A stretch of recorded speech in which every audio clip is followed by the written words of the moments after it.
إن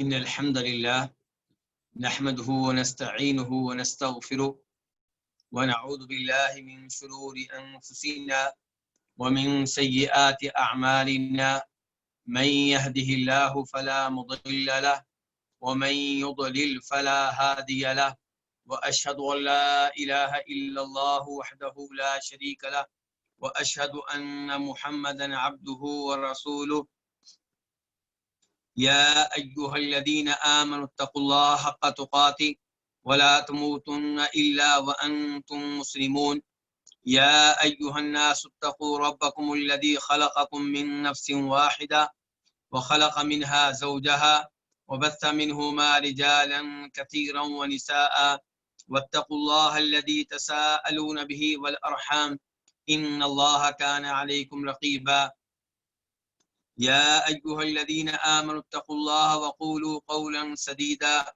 يصلح لكم أعمالكم ويغفر لكم ذنوبكم ومن يطع الله ورسوله فقد فاز فوزا عظيما أما بعد فإن خير الحديث كتاب الله وخير الهدي هدي محمد صلى الله عليه وسلم وشر الأمور محدثاتها وكل محدثة بدعة وكل بدعة ضلالة وكل ضلالة في النار. الوافی بما فی الصحیحین، یہ وہ کتاب ہے جو امام بخاری کی صحیح اور امام مسلم کی صحیح کی تمام احادیث پہ مشتمل ہے، لیکن اس میں احادیث کا تکرار نہیں ہے۔ احادیث کی تعداد تقریباً 2000 کے قریب ہے، اور کتاب کے مؤلف نے اس کتاب کو کئی مقاصد میں تقسیم کیا ہے۔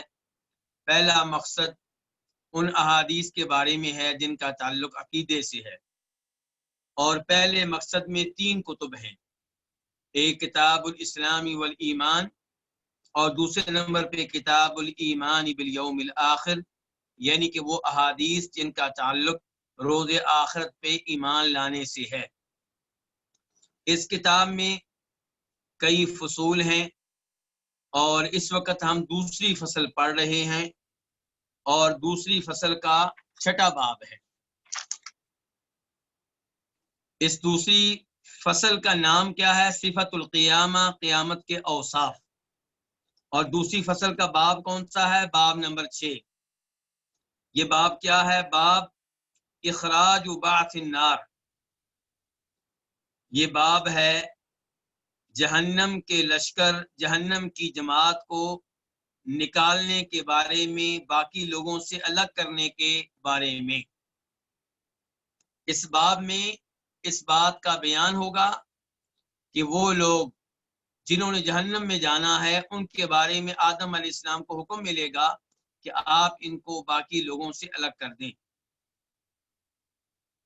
حدیث نمبر 70، عن ابی سعید الخدری قال قال رسول اللہ صلی اللہ علیہ وسلم یقول اللہ یا آدم فیقول لبیک وسعدیک والخیر فی یدیک، قال یقول اخرج بعث النار، قال وما بعث النار، قال من كل 1999۔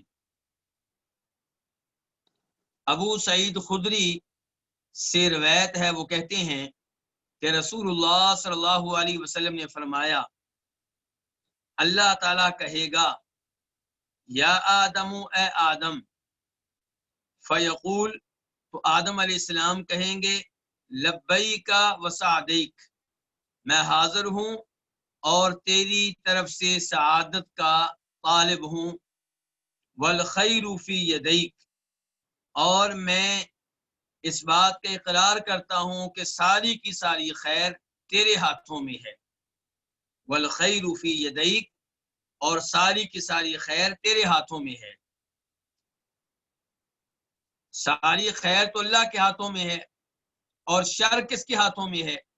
شر بھی اللہ رب العزت کے ہاتھوں میں ہے۔ اللہ تعالیٰ ہی خیر کے خالق ہیں، اللہ تعالیٰ ہی شر کے خالق ہیں، لیکن ادب کے طور پہ اللہ رب العزت کی طرف عام طور پہ خیر کی نسبت کی جاتی ہے اور شر کی نسبت عام طور پہ نہیں کی جاتی۔ قال، نبی علیہ الصلوۃ والسلام ارشاد فرماتے ہیں کہ یقول، اللہ تعالیٰ فرمائیں گے، اخرج بعث النار، کہ آدم جہنم کے لشکر کو، جہنم کی جماعت کو نکالو، یعنی کہ باقی لوگوں سے ان کو نکالو، باقی لوگوں سے ان کو الگ کرو۔ قال وما بعث النار، آدم علیہ السلام کہیں گے کہ آگ کے لشکر کی تعداد کیا ہے، آگ کے لشکر کی مقدار کیا ہے؟ قال، تو اللہ رب العزت ارشاد فرمائیں گے کہ ہر 1000 سے 999، یعنی کہ 1000 افراد میں سے 999 لوگوں نے جہنم میں جانا ہے، یعنی کہ جنت میں جانے والا ایک ہوگا۔ فذاک حین یشیب الصغیر، تو نبی صلی اللہ علیہ وسلم ارشاد فرماتے ہیں کہ جب آدم علیہ السلام سے کہا جائے گا کہ 1000 سے 999 نے جہنم میں جانا ہے، تو یہ الفاظ سن کر یہ وہ وقت ہوگا، فذاک حین، تو یہ وہ وقت ہوگا جب چھوٹے لوگ بھی بوڑھے ہو جائیں گے، بچے بھی بوڑھے ہو جائیں گے۔ آپ اندازہ کر سکتے ہیں کہ قیامت کا معاملہ کتنا خطرناک ہے، کتنا سنگین ہے، کہ یہ الفاظ سن کر بچے بوڑھے ہو جائیں گے۔ وَتَضَعُ كُلُّ ذَاتِ حَمْلٍ حَمْلَهَا، اور ہر حمل والی اپنے حمل کو گرا دے گی۔ معاملہ اتنا شدید ہوگا، معاملہ اتنا سنگین ہوگا کہ ہر حمل والی عورت اپنے حمل کو ساقط کر دے گی، گرا دے گی، یہ الفاظ سن کر۔ وَتَرَى النَّاسَ سُكَارَى وَمَا هُمْ بِسُكَارَى وَلَكِنَّ عَذَابَ اللَّهِ شَدِيدٌ، نبی علیہ الصلوۃ والسلام قیامت کی ہولناکی کا ذکر کرتے ہوئے اللہ رب العزت کے کلام میں سے کچھ الفاظ لے رہے ہیں اور وہ استعمال کر رہے ہیں۔ یہ الفاظ سورہ حج میں آئے ہیں، سورہ حج کی آیت نمبر 2 ہے، اس میں سے یہ الفاظ ہیں کہ وَتَضَعُ كُلُّ ذَاتِ حَمْلٍ حَمْلَهَا، اور اس موقع پہ ہر حمل والی عورت اپنے حمل کو ساقط کر دے گی۔ وَتَرَى النَّاسَ سُكَارَى وَمَا هُمْ بِسُكَارَى، اور آپ لوگوں کو نشے کی حالت میں دیکھیں گے جبکہ وہ حقیقت میں نشہ کی حالت میں نہیں ہوں۔ لوگوں کی حالت یہ ہوگی، انداز ایسا ہوگا کہ جیسے وہ نشے کی حالت میں ہیں، جیسے وہ مدہوش ہیں، لیکن وما ہم بسکارا، حقیقت میں وہ بالکل مدہوش نہیں ہوں گے۔ ولیکن عذاب اللہ شدید، جب وہ مدہوش نہیں ہیں، نشے کی حالت میں نہیں ہیں، تو بظاہر کیوں لگ رہا ہے کہ نشے کی حالت میں ہیں؟ فرمایا ولیکن عذاب اللہ شدید، لیکن اللہ کا عذاب بڑا شدید ہوگا، اللہ کے عذاب کی وجہ سے ان کی یہ حالت ہوگی۔ فاشتد ذلك علیہم، حدیث روایت کرنے والے صحابی ابو سعید خدری کہتے ہیں کہ یہ بات صحابہ کرام پہ گراں گزری، ان پہ شاق گزری، یہ الفاظ سن کر صحابہ کرام پریشان ہو گئے۔ فقالوا یا رسول اللہ، انہوں نے کہا اللہ کے رسول، اینا ذالک الرجل، ہم میں سے وہ آدمی کون سا ہوگا، یعنی کہ وہ ایک آدمی جس نے جنت میں جانا ہے، وہ خوش نصیب کون سا ہوگا؟ صحابہ کرام رضوان اللہ علیہم اجمعین کس قدر آخرت کے معاملے میں سنجیدہ تھے، کس قدر آخرت کی فکر کرنے والے تھے کہ وہ پریشان ہو گئے۔ اور میں نے اور آپ نے یہ حدیث سنی ہے اور سنائی ہے، پڑھی ہے اور پڑھا رہا ہوں، ہمارے اوپر ویسا اثر نہیں ہوا جیسا اثر صحابہ کرام پہ ہوا تھا۔ اس سے آپ اندازہ لگا سکتے ہیں کہ ہم میں اور صحابہ کرام میں کتنا بڑا فرق ہے۔ تو بہرحال صحابہ کرام کیا کہہ رہے ہیں، اللہ کے رسول اینا ذالک الرجل، ہم میں سے وہ آدمی کون سا ہوگا؟ قال، تو نبی علیہ الصلوۃ والسلام نے فرمایا ابشرو، خوش ہو جاؤ، یعنی کہ پریشانی سے باہر نکلو، خوش ہو جاؤ۔ فإن من یأجوج ومأجوج الفا ومنکم رجلا، کیونکہ یاجوج ماجوج میں سے 1000 ہوں گے اور تم میں سے ایک آدمی ہوگا۔ ایک سوال کسی بھائی نے کیا ہے کہ کیا یاجوج ماجوج انسان ہوں گے؟ کیا یاجوج ماجوج آدم علیہ السلام کی اولاد میں سے ہوں گے؟ جی ہاں، یاجوج ماجوج انسان ہیں اور آدم علیہ السلام کی اولاد میں سے ہیں، اور اس کی دلیل یہ حدیث ہے کہ اللہ تعالیٰ آدم علیہ السلام سے کہہ رہے ہیں کہ اپنی اولاد میں سے ان کو نکالو جنہوں نے جہنم میں جانا ہے، اور آخر میں جا کے وضاحت ہو رہی ہے کہ 1000 یاجوج ماجوج میں سے ہوں گے، تو 1000 یاجوج ماجوج میں سے ہوں گے، وَمِنْكُمْ رَجُلًا، اور تم میں سے ایک آدمی ہوگا۔ ثم قال، پھر آپ نے کہا والذی نفسی بیدی، اس ذات کی قسم جس کے ہاتھ میں میری جان ہے، انی لاطمع ان تکونوا ثلث اہل الجنہ، یقیناً میں امید رکھتا ہوں کہ تم جنت والوں میں سے 1/3 ہوگے۔ پہلے نبی علیہ السلام نے بیان کیا کہ 1000 یاجوج ماجوج میں سے ہوں گے اور ایک آدمی جس نے جنت میں جانا ہے وہ تم میں سے ہوگا، یعنی کہ مسلمانوں میں سے ہوگا، تمام قوموں کے مسلمانوں میں سے ہوگا۔ اس کے بعد آپ نے خوشخبری دی صحابہ کرام کو اور فرمایا اس ذات کی قسم جس کے ہاتھ میں میری جان ہے، میں امید کرتا ہوں کہ تم لوگ جنت والوں کا 1/3 ہوگے۔ قال، ابو سعید خدری کہتے ہیں فحمدنا اللہ، تو اس بات پہ ہم نے اللہ کی حمد و ثنا بیان کی، یعنی کہ اللہ کا شکر ادا کرتے ہوئے اللہ کی حمد و ثنا بیان کی، وکبرنا، اور ہم نے اللہ اکبر کہا، اللہ کی بڑائی بیان کی، اللہ کی کبریائی بیان کی۔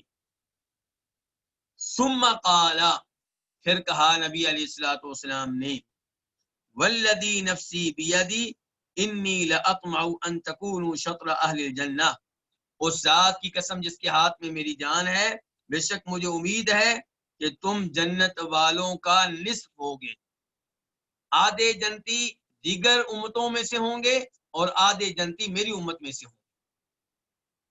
اور یہاں پہ آپ نبی علیہ الصلوۃ والسلام کے انداز اور اسلوب کو ذہن میں رکھیں کہ آپ خوشخبری دینا چاہتے ہیں تو پہلے 1/3 کی خوشخبری دی ہے، پھر کہا ہے کہ آدھے جنتی میری امت میں سے ہوں گے، تو یہ خوشخبری دینے کا ایک انداز ہے۔ پہلے نمبر پہ بتایا 1/3، اور واقعی جنتیوں میں سے 1/3 آپ کی امت کے لوگ ہوں گے۔ دوبارہ بتایا کہ آدھے ہوں گے، تو اس میں 1/3 کا انکار نہیں ہے، آپ کی امت کے لوگ 1/3 تو ہوں گے، پھر آپ نے ان کی تعداد اور زیادہ بیان کر دی کہ بلکہ آدھے ہوں گے۔ تو یہ خوشخبری دینے کا ایک انداز ہے، جیسے ہم کسی فقیر اور مسکین سے وعدہ کریں، کسی مقروض سے وعدہ کریں جس کے اوپر 1 لاکھ قرضہ ہو، ہم اس سے کہیں کہ میں امید کرتا ہوں کہ میں آپ کو 33 لاکھ روپیہ دے دوں گا، 33 لاکھ روپیہ میں دے دوں گا۔ پھر 1 منٹ کے بعد ہم کہیں کہ بلکہ مجھے امید ہے کہ میں 50 لاکھ روپیہ آپ کو دے دوں گا، تو یہ اس فقیر اور مسکین کو خوش کرنے کا ایک انداز ہے۔ اب 50 لاکھ روپے کا تذکرہ سن کر کوئی یہ نہیں کہہ سکتا کہ 33 لاکھ پہلے آپ نے کہا تھا، آپ کی باتوں میں تضاد ہے، اس کو تضاد نہیں کہتے۔ یہ خوشخبری دینے کا ایک انداز ہوتا ہے، دونوں باتیں سچ ہیں۔ جب 50 لاکھ روپیہ دیں گے تو کیا اس میں 33 لاکھ کا انکار ہے؟ بالکل کوئی انکار نہیں ہے۔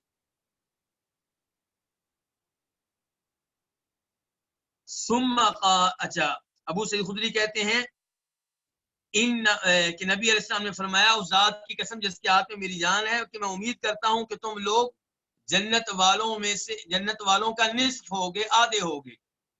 ان مثلکم فی الامم کمثل الشعرۃ البیضاء فی جلد الثور الاسود، تمہاری مثال دوسری امتوں کے مقابلے میں ایسے ہے جیسے ایک سفید بال ہو سیاہ بیل کی جلد میں۔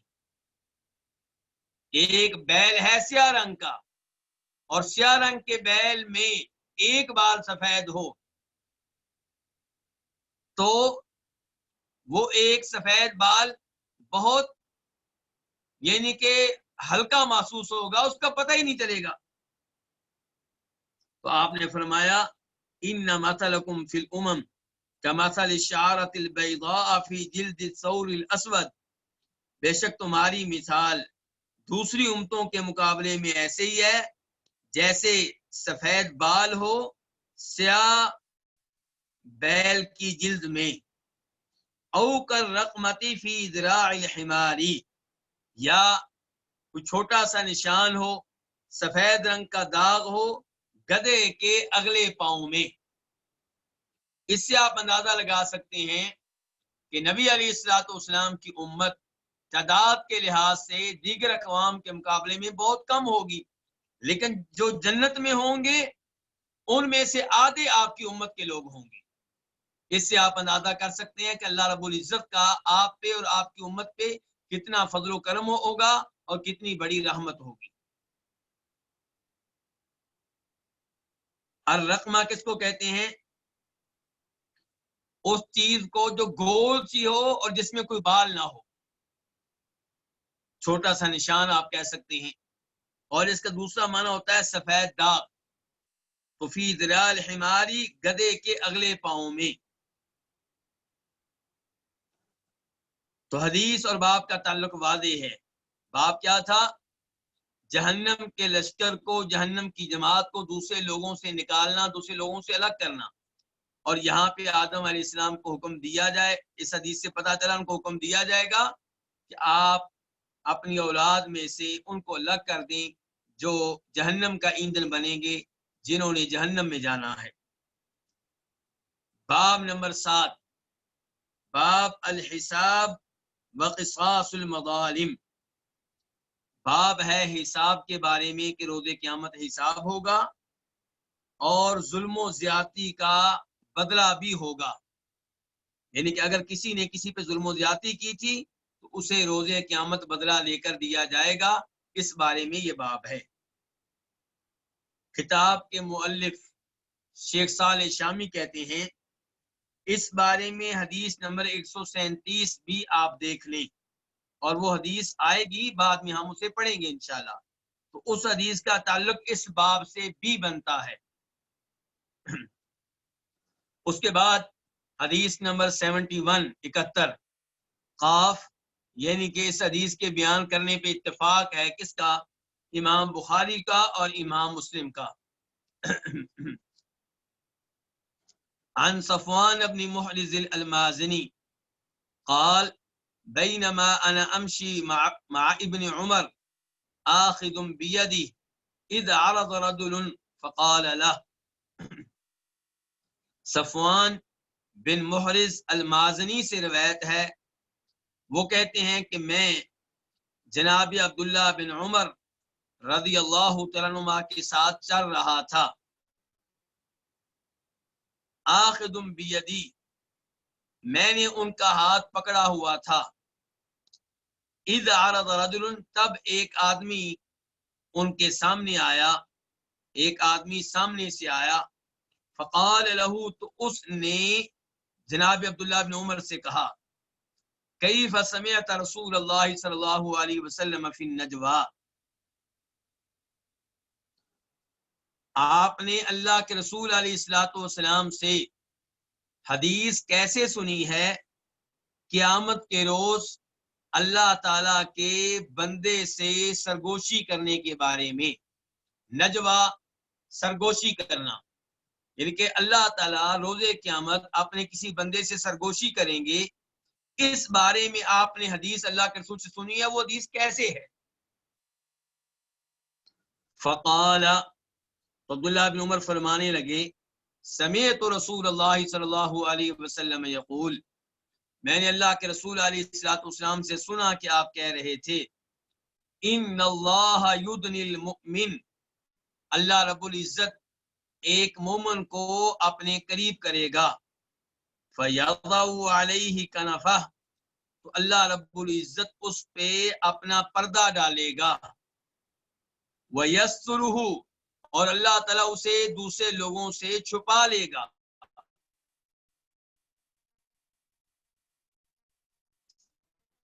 اللہ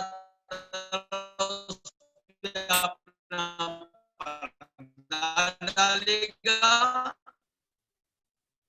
اور اسے دوسرے لوگوں سے چھپا لے گا، ذنب کذا، کہ فلاں گناہ تو اس سے سرزد ہو، اتعرف ذنب کذا، فلاں گناہ کو پہچانتے ہو، مانتے ہو، جانتے ہو، فیقول، تو وہ مومن کہے گا، نعم ای ربی، ہاں اے میرے رب، میں اس گناہ کو بھی جانتا ہوں، میں اس گناہ کو بھی پہچانتا ہوں، میں اس گناہ کو بھی مانتا ہوں۔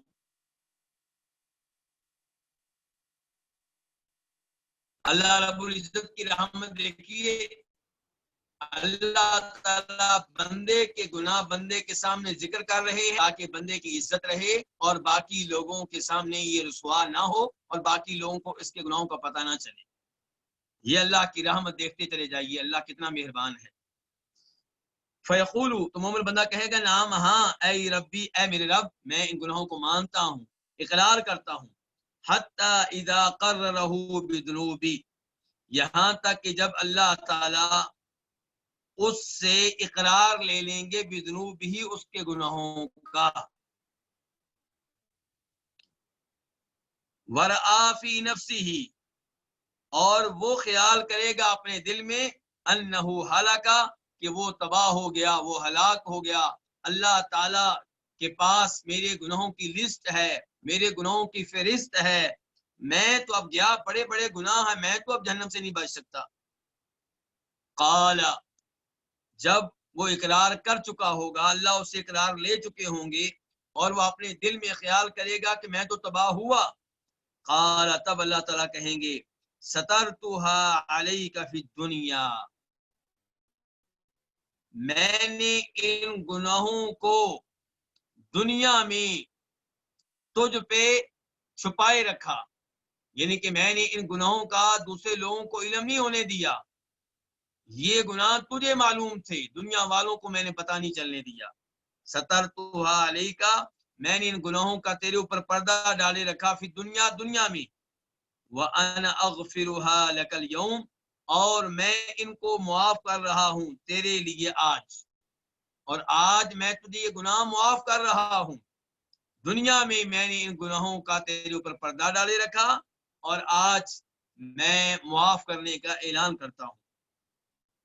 فَيُعْطَى، تب اسے دیا جائے گا اس آدمی کو، کتاب حسناتی، اس کی نیکیوں کا صحیفہ، تب اسے دیا جائے گا اس کی نیکیوں کا ریکارڈ، تب اسے دیا جائے گا اس کی نیکیوں کا اعمال نامہ، یعنی کہ گناہوں کا اعمال نامہ اسے نہیں دیا جائے گا، صرف نیکیوں کی فہرست اسے تھما دی جائے گی۔ وَأَمَّا الْكَافِرُ وَالْمُنَافِقُ، اور جہاں تک تعلق ہے کافر اور منافق کا، فَيَقُولُ الْأَشْهَادُ، تو گواہ کہیں گے، گواہوں سے مراد یہاں پہ کون ہے؟ گواہوں سے مراد یہاں پہ انبیاء کرام علیہ السلام ہو سکتے ہیں، گواہوں سے مراد وہ علماء ہو سکتے ہیں جو تبلیغ کرتے رہے اور گواہی دیں گے کہ ہم نے اس آدمی کو تبلیغ کی، سمجھایا، یہ باز نہیں آتا تھا، گناہ کرتا تھا۔ گواہوں سے مراد وہ فرشتے بھی ہو سکتے ہیں جو گناہ نوٹ کرتے رہے، گناہوں سے مراد دیگر جن اور انسان ہو سکتے ہیں جنہوں نے اس انسان کو گناہ کرتے ہوئے دیکھا۔ تو فرمایا جہاں تک تعلق ہے کافر اور منافق کا، فیقول الاشہاد، تو گواہ کہیں گے، ہؤلاء الذین کذبوا علی ربہم، یہ وہ لوگ ہیں جنہوں نے اپنے رب پہ جھوٹ بولا. الا لعنت اللہ علی الظالمین، خبردار اللہ کی لعنت ہو ظالموں پہ. تو یہ آخر میں نبی علیہ الصلوۃ والسلام نے قرآن کریم کی آیت پڑھی ہے. یہ آیت پوری کیسے ہے؟ سورہ ہود کی آیت نمبر 18 ہے کہ وَمَنْ أَظْلَمُ مِمَّنِ افْتَرَىٰ عَلَى اللَّهِ كَذِبًا، اس سے بڑا ظالم کون ہوگا جو اللہ پہ جھوٹ باندھے.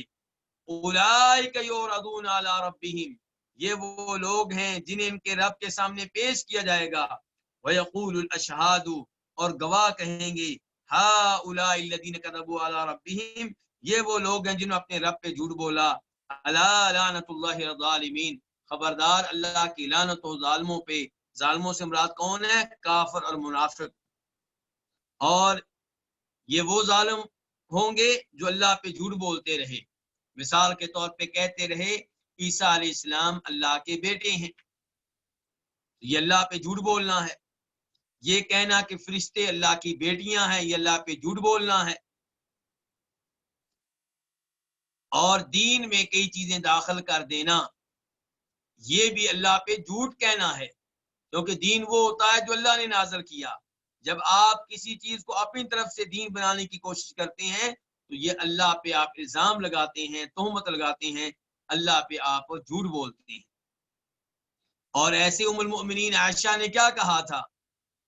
جو یہ کہے کہ نبی علیہ الصلوۃ والسلام مستقبل کی باتیں جانتے ہیں، غیب کی باتیں جانتے ہیں، وہ اللہ پہ جھوٹ بول رہا ہے. کیونکہ اللہ نے قرآن میں کہہ دیا کہ میرے علاوہ کوئی عالم الغیب نہیں ہے. تو اس لیے دین کی باتیں کرتے ہوئے احتیاط کرنی چاہیے. کہیں کلمہ پڑھنے والا بھی اس فہرست میں داخل نہ ہو جائے، کیونکہ جب آپ اللہ کے ذمے وہ بات لگائیں گے جو اللہ نے نہیں کہی تو پھر آپ مسلمان کیسے رہے؟ اتنا بڑا جرم کر دیا آپ نے تو کفر کا ارتکاب کر دیا. اللہ رب العزت سے دعا ہے کہ اللہ تعالی ہمیں احتیاط کے ساتھ دین کی باتیں کرنے کی توفیق دے، تحقیق کے ساتھ. میرے وہ بھائی جو فیس بک ٹویٹر کے ذریعے لوگوں کی بھیجی ہوئی پوسٹیں دوسرے لوگوں تک فارورڈ کرتے رہتے ہیں، ان سے شیئر کرتے رہتے ہیں، ان کو احتیاط کرنی چاہیے. چیک کر لینا چاہیے جو پوسٹ میں شیئر کرنے لگا ہوں کیا قرآن کی کسی ایسے ثابت ہے، کیا کسی صحیح حدیث سے سند سے ثابت ہے. کہیں ایسا تو نہیں کہ میں اللہ کے ذمے اور نبی علیہ السلام کے ذمے وہ بات لگا رہا ہوں جو ان دونوں نے نہیں کہی. تو بہرحال اس حدیث کا ہمارے باب سے کیا تعلق ہے؟ باب کیا تھا کہ حساب کتاب ہوگا. اور یہاں پہ آپ نے دیکھ لیا کہ اللہ رب العزت ایک مومن کو ایک سائڈ پہ کر لیں گے، پردہ ڈالیں گے اور اس کے سامنے اس کے گناہوں کا تذکرہ کریں گے، وہ اعتراف کرتا چلا جائے گا. یہ اللہ تعالیٰ کی طرف سے حساب یسیرہ ہے، آسان حساب ہے. اور جس سے اللہ نے یہ کہہ دیا کہ یہ گناہ تو نے کیوں کیا، وہ تو ہلاک ہو گیا، تباہ ہو گیا، برباد ہو گیا. اور ایسے کافر اور منافق کا بھی حساب کتاب آپ نے دیکھ لیا کہ گواہ پیش کیے جائیں گے جو گواہی دیں گے کہ یہ گناہ کرتے رہے.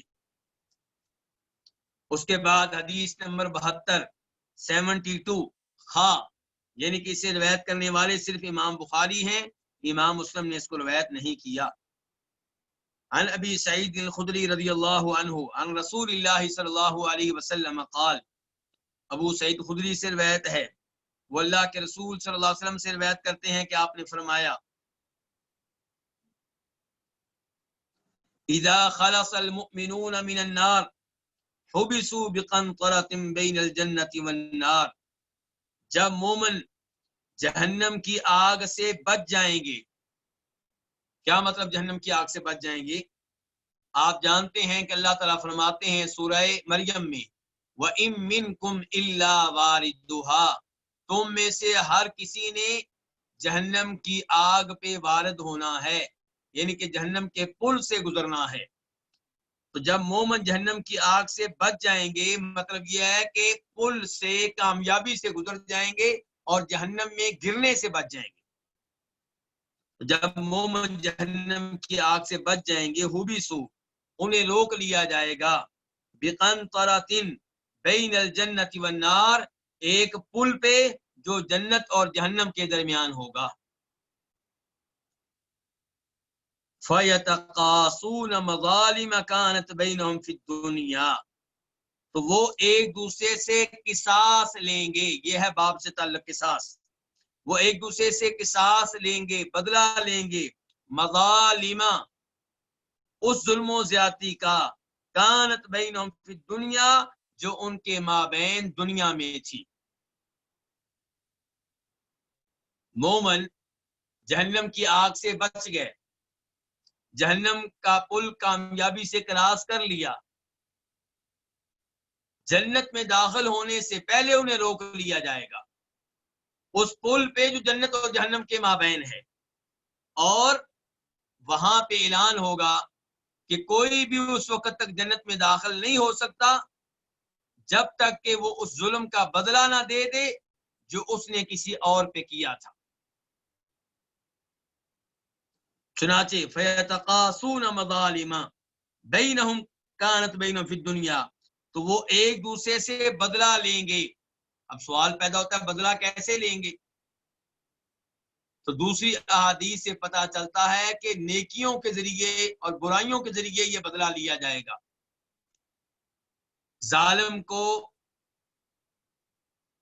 ظالم کی نیکیاں مظلوم کو دی جائیں گی، اور اگر ظالم کی نیکیاں ختم ہو گئیں تو پھر مظلوم کے گناہ ظالم پہ ڈال دیے جائیں گے۔ تو فَيَتَقَاسُونَ مَظَالِم، وہ ایک دوسرے سے قصاص لیں گے، بدلہ لیں گے اس ظلم و زیادتی کا جو ان کے مابین دنیا میں تھی۔ حتی اذا نقوا، یہاں تک کہ جب وہ صاف کر دیے جائیں گے، وَحُذِّبُوا، اور گناہوں سے صاف کر دیے جائیں گے، پاک کر دیے جائیں گے، اُذِنَ لَهُم بِدُخُولِ الْجَنَّةِ، تب انہیں جنت میں داخل ہونے کی اجازت ملے گی۔ فَوَالَّذِي نَفْسُ مُحَمَّدٍ بِيَدِهِ،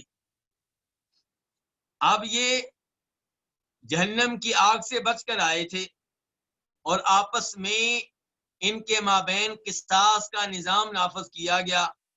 اس کا نقصان کیا ہوگا ظالم کو؟ نقصان یہ ہوگا کہ جنت میں اس کا درجہ کم ہو جائے گا کیونکہ نیکیاں کم ہو گئی ہیں۔ تو اُذِنَ لَهُم بِدُخُولِ الْجَنَّةِ، اب جب وہ صاف کر دیے گئے، گناہوں سے پاک کر دیے گئے، تو ان کو جنت میں داخل ہونے کی اجازت دی جائے گی۔ فَوَالَّذِي نَفْسُ مُحَمَّدٍ بِيَدِهِ، اس ذات کی قسم جس کے ہاتھ میں محمد صلی اللہ علیہ وسلم کی جان ہے، لَأَحَدُهُمْ بِمَسْكَنِهِ فِي الْجَنَّةِ أَدَلُّ بِمَنزِلِهِ كَانَ فِي الدُّنْيَا، ان میں سے ایک جنت میں اپنے ٹھکانے کو، اپنی رہائش کو دنیا میں اپنے گھر کے مقابلے میں زیادہ جاننے والا ہوگا۔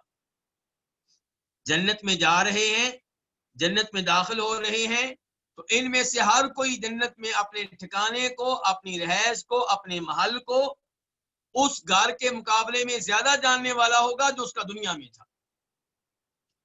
لَأَحَدُهُمْ بِمَسْكَنِهِ فِي الْجَنَّةِ، ان میں سے ایک جنت میں اپنے ٹھکانے کو، اپنے اس گھر سے زیادہ جاننے والا ہوگا جو دنیا میں تھا۔ تو اس حدیث سے بھی پتہ چلا کہ روز قیامت حساب کتاب ہوگا اور قصاص کا نظام نافذ کیا جائے گا۔ اس کے بعد حدیث نمبر 73، اسے روایت کرنے والے صرف امام مسلم ہیں۔ عن ابی ہریرہ ان رسول اللہ صلی اللہ علیہ وسلم قال اتدرون ما المفلس، جناب ابو ہریرہ سے روایت ہے کہ اللہ کے رسول صلی اللہ علیہ وسلم نے فرمایا، کیا تم جانتے ہو کہ مفلس کون ہے، قلاش کون ہے؟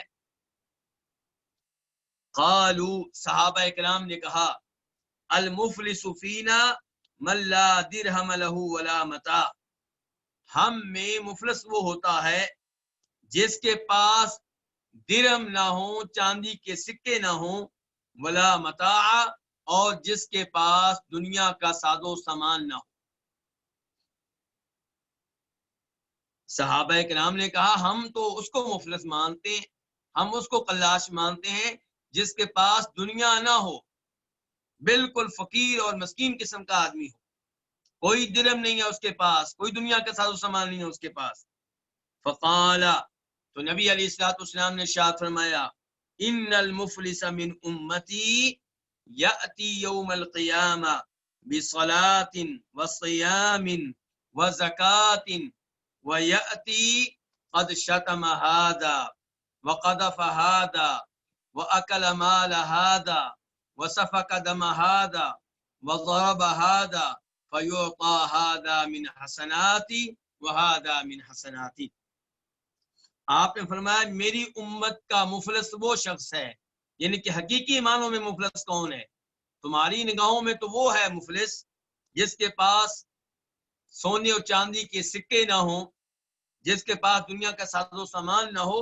لیکن میری امت کا حقیقی مفلس اور قلاش کون ہے؟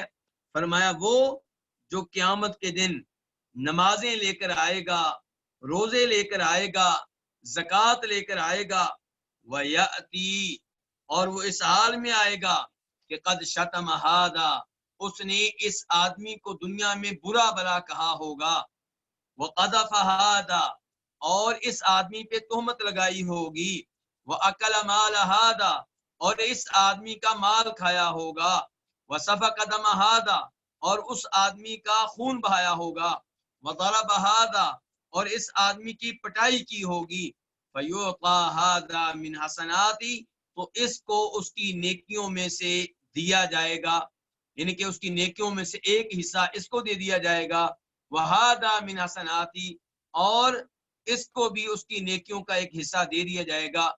اب اس کی نیکیاں تقسیم ہو رہی ہیں ان لوگوں میں جن پہ ظلم کرتا رہا، جن کا خون بہاتا رہا، جنہیں زخمی کرتا رہا، جنہیں تھپڑ مارتا رہا، جنہیں مکے مارتا رہا، جن کا مال کھاتا رہا، جن کی وراثت کے اوپر قبضہ کیے رکھا، جن کے پلاٹ پہ قبضہ کیے رکھا، جن کا قرضہ واپس نہ کیا، جن پہ زنا اور بدکاری کی تہمتیں لگائیں اور جن کو گالیاں دیں، ان سب میں اس کی نیکیاں تقسیم ہو رہی.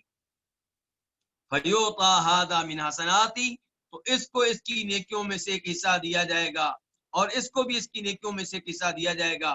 فَإِنْ فَنِيَتْ حَسَنَاتُهُ قَبْلَ أَنْ يُقْضَى مَا عَلَيْهِ، اگر اس کی نیکیاں ختم ہو گئیں پہلے اس کے کہ جو اس کے ذمے ہے اس کی ادائیگی ہو سکے، یعنی نیکیاں ختم ہو گئی ہیں اور جن پہ ظلم کیے تھے وہ مظلوم اب بھی موجود ہیں، تو پھر کیا کیا جائے گا؟ یہ بتانے لگی ہیں نبی علیہ الصلوۃ والسلام. فَإِنْ فَنِيَتْ حَسَنَاتُهُ، اگر اس کی نیکیاں ختم ہو گئیں قبل ان يقضى، پہلے اس کے کہ ادا کیا جائے ما علیہ، جو اس کے ذمے ہے، اخیدہ، تو لی جائیں گی من خطایاہم، ان کی غلطیاں، کن کی؟ مظلوموں کی، ان کے گناہ لیے جائیں گے، فطرحت علیہ، تو وہ اس پہ ڈال دیے جائیں گے، ثم طرح فی النار، پھر اس کو جہنم کی آگ میں پھینک دیا جائے گا. میرے بھائیوں، میرے دوستوں، میری بہنوں، اس سے آپ اندازہ کر سکتے ہیں کہ آخرت کا معاملہ کتنا شدید ہے اور ہمیں آخرت کے معاملے میں کتنی احتیاط کرنی چاہیے.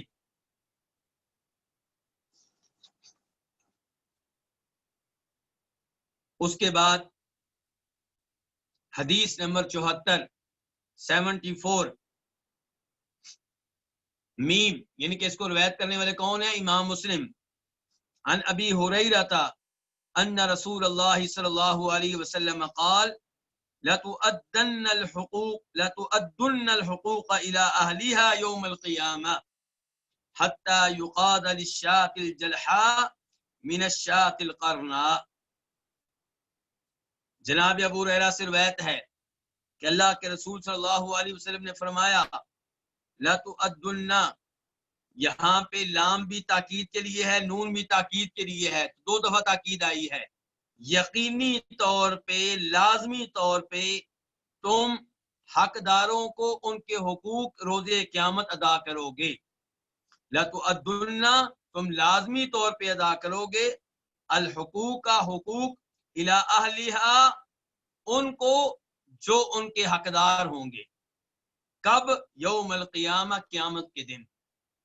گویا کہ یہ پہلا جملہ اسی حدیث کی وضاحت کر رہا ہے جو پہلے ہم نے پڑھی ہے، کہ جس کا جو حق ہوگا اسے اگر آپ نے دنیا میں ادا نہیں کیا تو روز آخرت ادا کرنا پڑے گا.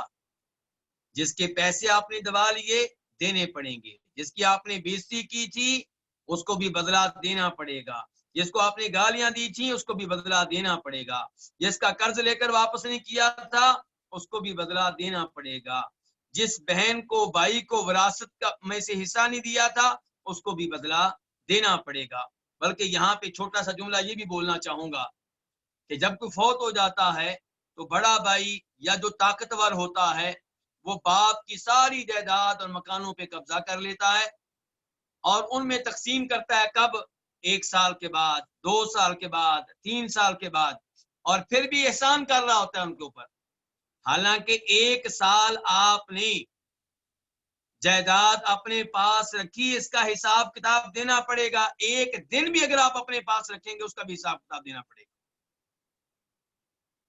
میت کے فوت ہونے کے بعد 1 دن بھی کسی کو اس بات کا حق حاصل نہیں ہے کہ باپ کی ساری جائیداد پہ وہ اکیلا قبضہ کر کے بیٹھا رہے. تو لَتُؤَدُّنَّ الْحُقُوقَ إِلَىٰ أَهْلِهَا، اللہ کے رسول فرما رہے ہیں لازمی طور پہ تم حقوق ادا کرو گے إِلَىٰ أَهْلِهَا، ان کو جو حقدار ہیں. کب؟ یوم القیامہ، قیامت کے دن. حَتَّىٰ يُقَادَ، یہاں تک کہ بدلہ لیا جائے گا. لِلشَّاةِ الْجَلْحَاءِ، اس بکری کا جو سینگوں کے بغیر تھی، اس بکری سے بدلہ لیا جائے گا جو سینگوں والی تھی. یعنی کہ جانوروں میں بھی قصاص کا نظام نافذ ہوگا تو انسانوں میں کیوں نہیں ہوگا؟ اگر ایک بکری سینگوں کے بغیر تھی، اس پہ ظلم کرتی رہی وہ بکری جس کے سینگ تھے، تو فرمایا اس بکری سے بدلہ لیا جائے گا جس کے سینگ تھے. بدلہ کس کو لے کر دیا جائے گا؟ اس بکری کو جس کے سینگ نہیں تھے. اللہ اکبر. قرآن میں بھی آتا ہے سورہ تکویر میں وَإِذَا الْوُحُوشُ حُشِرَتْ، روز قیامت جنگلی جانوروں کو بھی جمع کیا جائے گا، ان کا بھی حشر قائم کیا جائے گا. آپ اندازہ کریں اللہ تعالیٰ کس قدر عدل و انصاف کرنے والے ہیں. اور جب یہ بتایا جا رہا ہے کہ جانوروں میں عدل و انصاف قائم ہوگا تو یہ وارننگ ہے انسانوں کے لیے کہ لوگوں پہ ظلم نہ کرو، لوگوں پہ زیادتی نہ کرو، کسی کی غیبت نہ کیا کرو، کسی کے خلاف باتیں نہ کیا کرو.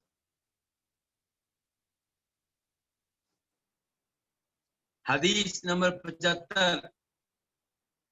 75 میم، یعنی کہ اسے روایت کرنے والے بھی صرف امام مسلم ہیں. عن انس بن مالک قال كنا عند رسول اللہ صلی اللہ علیہ وسلم فضحك. انس بن مالک سے روایت ہے، وہ کہتے ہیں کہ ہم اللہ کے رسول صلی اللہ علیہ وسلم کے پاس سے فضحك، تو آپ ہنس پڑے، آپ ہنسے. فقال، تو آپ نے کہا هل تدرون، کیا تم جانتے ہو مما اضحك، میں کس وجہ سے ہنس رہا ہوں؟ قال، انس بن مالک کہتے ہیں قلنا، ہم نے کہا اللہ و رسولہ عالم، اللہ اور اس کے رسول بہتر جانتے ہیں، یعنی کہ ہمیں نہیں پتا کہ آپ کس وجہ سے ہنس رہے ہیں. دیکھتے جائیے کہ نبی علیہ الصلوۃ والسلام کتنے اچھے ٹیچر ہیں، کتنے اچھے معلم ہیں. عام طور پہ آپ بات سمجھانے کے لیے پہلے سوال کرتے ہیں، حالانکہ آپ نے ابھی کچھ بتایا نہیں ہوتا، پہلے سے سوال کر رہے ہوتے ہیں کہ میں کیوں ہنس رہا ہوں. کیوں؟ تاکہ جب آپ اس کی وجہ بیان کریں تو لوگ توجہ سے سنیں اور اپنے ذہنوں میں نقش کر لیں، بٹھا لیں. قال، تو آپ نے کہا من مخاطبۃ العبد ربہ،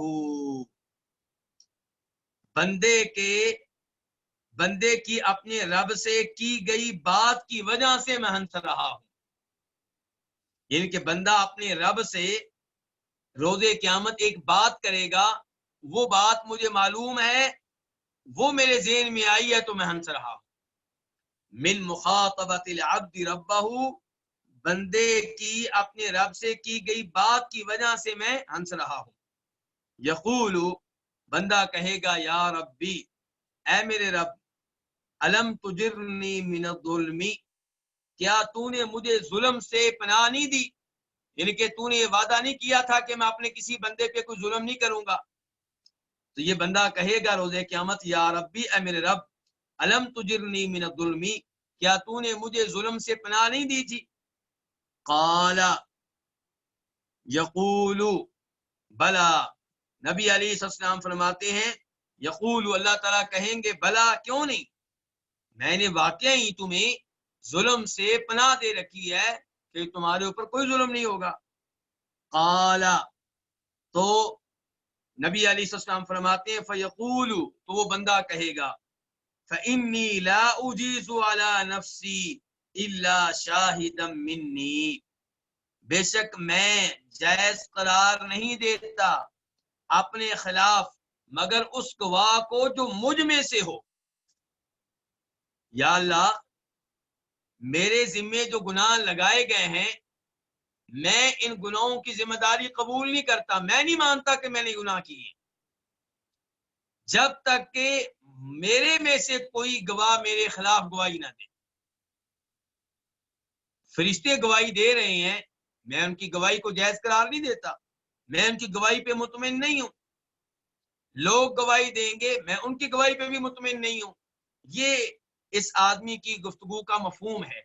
اس کے الفاظ کیا ہیں بندے کے کہتا ہے فإنی لا اجیز علی نفسی میں اپنے خلاف جائز قرار نہیں دیتا مگر اسی گواہ کو منی جو مجھ میں سے ہو.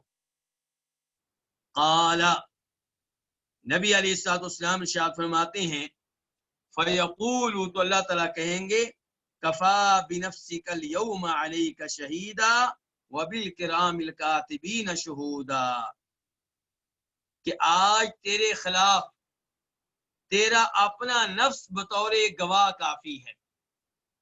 تیرا اپنا نفس تیرے خلاف گواہی دے گا. آج تیرے خلاف تیرا نفس بطور گواہ کافی ہے اور اس کے بعد وبالکرام الکاتبین شہودا اور اس کے بعد معزز لکھنے والے فرشتے بطور گواہ کافی ہیں. پہلے نمبر پہ تیرا اپنا نفس تیرے خلاف گواہی دے گا اس کے بعد لکھنے والے معزز فرشتے تیرے خلاف گواہی دیں گے. قال نبی علیہ السلام ارشاد فرماتے ہیں فیختم علی فیہ اس آدمی کے منہ پہ مہر لگا دی جائے گی. اس آدمی کے منہ پہ مہر لگا دی جائے گی اس کے منہ کو بند کر دیا جائے گا. فیقال لارکانہ تو اس کے جسم کے باقی اعضاء سے کہا جائے گا. ارکان اعضاء اس کے جسم کے باقی اعضاء سے کہا جائے گا انتقی تم بولو تم بتاؤ. قال نبی علیہ السلام فرماتے ہیں فتنطق باعمالہ تو اس کے اعضاء اس کے اعمال کے بارے میں بتائیں گے. اس کے اپنے اعضاء بتائیں گے کہ اس نے یہ گناہ بھی کیا اس نے یہ گناہ بھی کیا اس نے یہ بھی گناہ کیا. اس کا ہاتھ بتائے گا اس کے پاؤں بتائیں گے اس کے جسم کے دیگر حصے بتائیں گے.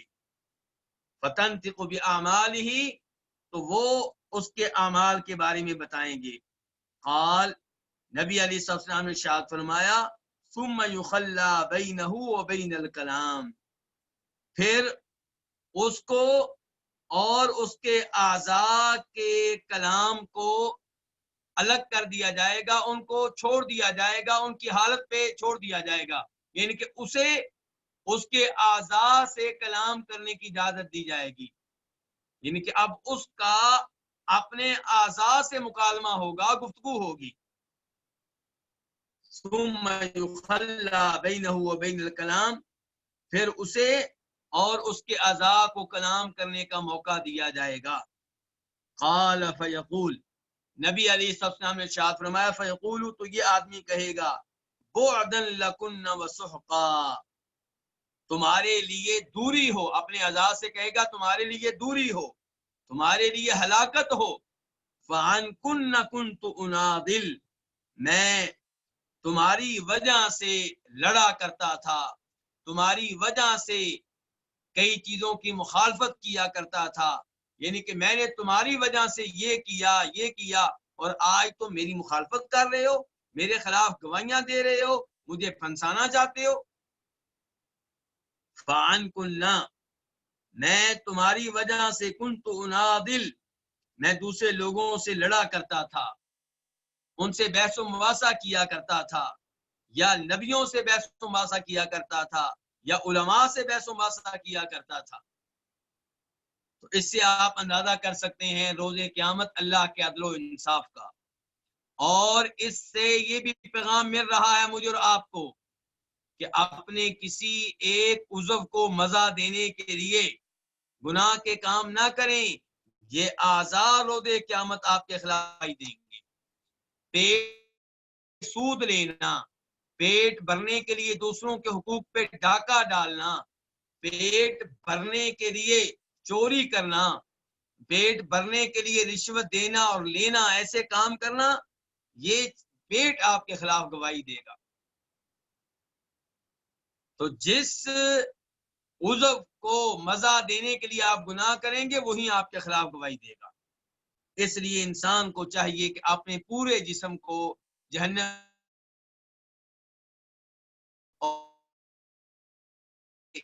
نہ بیگم کی وجہ سے گناہ کرے، نہ والدین اور بہن بھائیوں کی وجہ سے گناہ کرے، نہ دوست احباب کی وجہ سے گناہ کرے، نہ اپنے جسم کے اعضاء کی وجہ سے گناہ کرے۔ اس کے بعد کتاب کے رائٹر کہتے ہیں کہ آپ دیکھیے حدیث نمبر 1413، جس میں بتایا گیا کہ روز قیامت سب سے پہلے فیصلہ اس کیس میں ہوگا جس کیس کا تعلق قتل سے ہوگا، خون سے ہوگا۔ تو وہ حدیث آئے گی، یعنی کہ اس حدیث کا تعلق اس باب سے بھی ہے جو ابھی ہم پڑھ رہے ہیں، حساب کا باب، قصاص کا باب، اور اس کا تعلق اس باب سے بھی ہوگا جس باب کے نیچے یہ حدیث وہاں پہ آئے گی۔ تو یہاں پہ ذکر نہیں کیا، وہاں پہ ذکر کی گئی ہے۔ ایسے ہی کہتے ہیں آپ حدیث نمبر 1351 دیکھ لیں، اس کا تعلق بھی اس باب سے بھی ہے اور اس باب سے بھی ہے جس باب میں وہ آئے گی۔ اور اس حدیث میں کیا بتایا گیا ہے کہ اگر آپ نے کسی پہ ظلم کیا ہے تو اس سے معافی دنیا میں لے لیں۔ پھر کتاب کے رائٹر کہتے ہیں آپ حدیث نمبر 668 یعنی کہ 668، یہ ہے اللہ رب العزت کے سامنے کھڑے ہونے کے بارے میں کہ روز قیامت اللہ کے سامنے کھڑا ہونا پڑے گا حساب کتاب کے لیے۔ تو اس کا تعلق بھی اس باب سے بھی ہے جو ابھی ہم پڑھ رہے ہیں، اور اس باب سے بھی ہے جس باب کے نیچے وہ آئے گی۔ تو بہرحال یہ تین حدیثیں ان کے بارے میں اشارہ کر دیا گیا ہے کہ ان کا تعلق اس باب سے بھی ہے اور ان باب سے بھی ہے جہاں پہ وہ آئیں گی، تو ہم وہاں پہ انشاءاللہ ان کو پڑھیں گے۔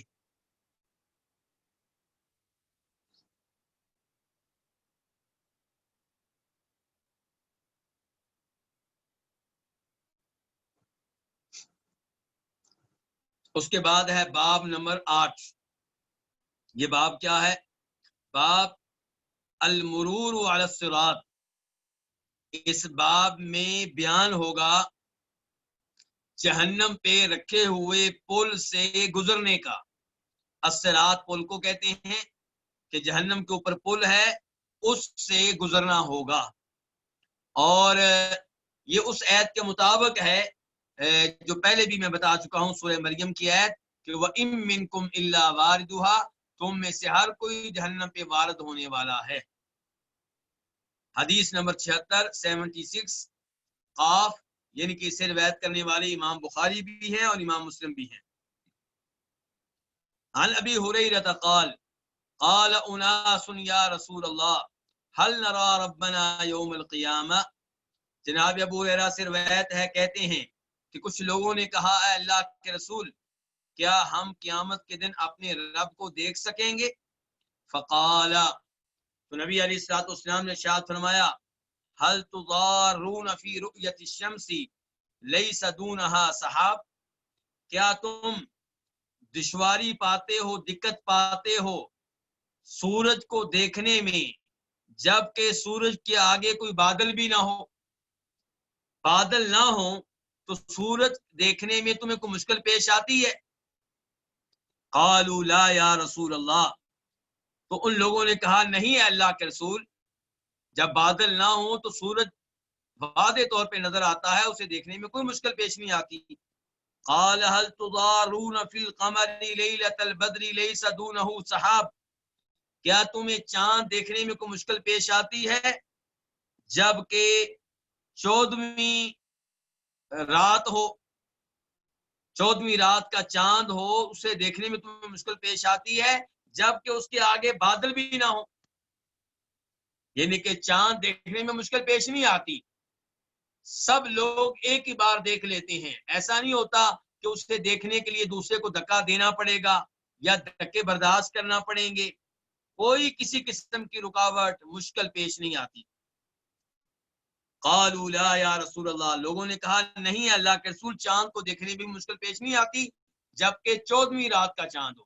اب چاند جب پہلی تاریخ کا ہوتا ہے تو لوگوں کو مشکل پیش آتی ہے، آپ نے دیکھا ہی ہوگا، لوگ ایک دوسرے کہو پیچھے ہٹو مجھے دیکھنے دو، یعنی کہ جو اونچی جگہ پہ کھڑے ہوتے ہیں وہ اونچی جگہ پہ چند لوگ کھڑے ہو سکتے ہیں، وہ ایک دوسرے سے کہتے ہیں یار پیچھے ہٹو مجھے دیکھنے دو، کوئی کہتا ہے مجھے دیکھنے دو۔ لیکن جب 14ویں رات کا چاند ہو، جب کہ مکمل ہوتا ہے، اپنے عروج پہ ہوتا ہے، تب کسی کو بھی اسے دیکھنے میں مشکل پیش نہیں آتی جبکہ بادل نہ ہو۔ قال، تو اللہ کے رسول علیہ السلام نے فرمایا فَإِنَّكُمْ تَرَوْنَهُ، یقیناً تم اسے دیکھو گے، یعنی کہ اپنے رب کو دیکھو گے، یوم القیامہ، قیامت کے دن، کذالک، اسی طرح، یعنی کہ جس طرح تم چاند اور سورج کو آسانی سے بغیر مشکل کے، بغیر تکلیف کے دیکھتے ہو، ایسے اللہ تعالیٰ کو واضح طور پہ بغیر مشکل کے دیکھ سکو گے۔ پھر آپ تفصیل بیان کرتے ہیں اس معاملے کی۔ تو پہلے تو مسئلہ یہ معلوم ہو گیا کہ روز قیامت اللہ کو دیکھنا ممکن ہے، اور اس میں ان گمراہ فرقوں کا رد ہے جو کہتے ہیں کہ روز قیامت اللہ کو دیکھنا ممکن نہیں ہے۔ آپ فرماتے ہیں یجمع اللہ الناس، اللہ تعالیٰ لوگوں کو جمع کرے گا، کہاں؟ میدان حشر میں۔ فیقول، تو اللہ تعالیٰ کہے گا من کان یعبد شیئا فلیتبعہ، جو کوئی جس چیز کی عبادت کرتا تھا اس کے پیچھے لگ جائے، اس کے پیچھے چل پڑے، یعنی کہ دنیا میں جس کی جو عبادت کرتا رہا آج اسی کے پیچھے چلے۔ من کان یعبد شیئا فلیتبعہ، جو کوئی کسی چیز کی عبادت کرتا تھا فلیتبعہ، بس چاہیے کہ اس کے پیچھے چلے۔ فیتبع من کان یعبد الشمس، تو جو سورج کی عبادت کرتے تھے وہ سورج کے پیچھے چل پڑیں گے۔ ویتبع من کان یعبد القمر، اور جو چاند کی عبادت کرتے تھے وہ چاند کے پیچھے چل پڑیں گے۔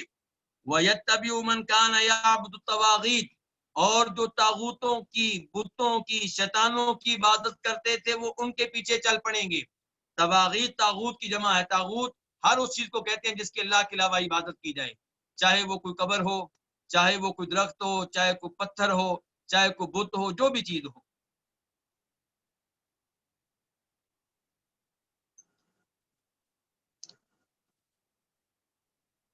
وَتَبْقَى هَذِهِ الْأُمَّةُ، اور یہ امت باقی رہ جائے گی، یعنی کہ باقی سب لوگ اپنے اپنے معبود کے پیچھے چل پڑیں گے۔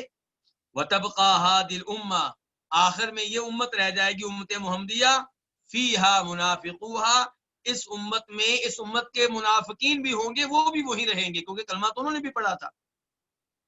فَيَأْتِيهُمُ اللَّهُ فِي غَيْرِ صُورَةٍ الَّتِي يَعْرِفُونَ، تو اللہ تعالیٰ ان کے پاس آئے گا اس صورت کے علاوہ صورت میں جس کو وہ پہچانتے ہوں گے۔ اللہ رب العزت نے ان لوگوں کے دلوں میں ڈال رکھا ہوگا اپنی صورت کا تصور، کب؟ اس وقت، لیکن جب اللہ تعالیٰ آئیں گے تو اس صورت میں نہیں آئیں گے جو صورت اللہ تعالیٰ نے ان کے ذہنوں میں اپنے بارے میں ڈال رکھی ہوگی۔ تو اس سے پتا چلا کہ اللہ تعالیٰ آئے گا۔ اللہ تعالیٰ کا آنا یہ اللہ کی صفات میں سے ایک صفت ہے جس کے اوپر ہم بغیر کسی تعویل اور تحریف کے ایمان لاتے ہیں۔ گمراہ فرقے ایسی صفات کی تعویلیں کرتی ہیں اور ہم مانتے ہیں کہ اللہ تعالیٰ آئیں گے۔ فَيَقُولُ، تو اللہ تعالیٰ کہیں گے جب کہ اللہ کسی اور صورت میں آئے ہوں گے، اللہ تعالیٰ کہیں گے انا ربکم، میں تمہارا رب ہوں۔ فَيَقُولُونَ، تو وہ کہیں گے نعوذ باللہ منک، ہم تجھ سے اللہ کی پناہ میں آتے ہیں، تجھ سے بچنے کے لیے ہم اللہ کی پناہ میں آتے ہیں۔ ھذا مکاننا، یہ ہمارا مقام ہے، یہ ہماری جگہ ہے، حتی یأتینا ربنا، یہاں تک کہ ہمارے پاس ہمارا رب آئے، یعنی کہ ہم تیرے پیچھے نہیں چلیں گے، ہم یہاں پہ کھڑے رہیں گے، اپنے رب کا انتظار کریں گے یہاں تک کہ ہمارے پاس ہمارا رب آئے۔ فَإِذَا أَتَانَا رَبُّنَا، جب ہمارے پاس ہمارا رب آئے گا، عرفناہ، ہم اسے پہچان لیں گے۔ اب دیکھیں اللہ تعالیٰ کے آنے کا تذکرہ نبی علیہ السلام بار بار کر رہے ہیں۔ اللہ تعالیٰ آئیں گے اس صورت کے علاوہ صورت میں جس کو لوگ جانتے ہوں گے، پھر وہ لوگ کہیں گے ہم یہیں پہ رہیں گے جب تک کہ ہمارا رب آئے، جب ہمارا رب آئے گا ہم پہچان لیں گے۔ فَيَأْتِيهُمُ اللَّهُ فِي الصُّورَةِ الَّتِي يَعْرِفُونَ، تو اللہ تعالیٰ ان کے پاس اسی شکل و صورت میں آئے گا جس کو وہ پہچانتے ہوں گے۔ فَيَقُولُ، تو اللہ تعالیٰ کہے گا انا ربکم، میں ہوں تمہارا رب۔ فَيَقُولُونَ، تو کہیں گے انت ربنا، تو ہی ہمارا رب ہے۔ فَيَتْبَعُونَهُ، تو وہ اللہ کے پیچھے چل پڑیں گے۔ وَيُضْرَبُ جِسْرُ جَهَنَّمَ، اور جہنم کا پل قائم کر دیا جائے گا، رکھ دیا جائے گا۔ قال رسول اللہ صلی اللہ علیہ وسلم، اور ہمارا باب کیا تھا ذرا دیکھیں، باب تھا پل کے اوپر سے گزرنا، تو یہاں پہ ذکر آ گیا کہ پھر جہنم کا پل رکھ دیا جائے گا۔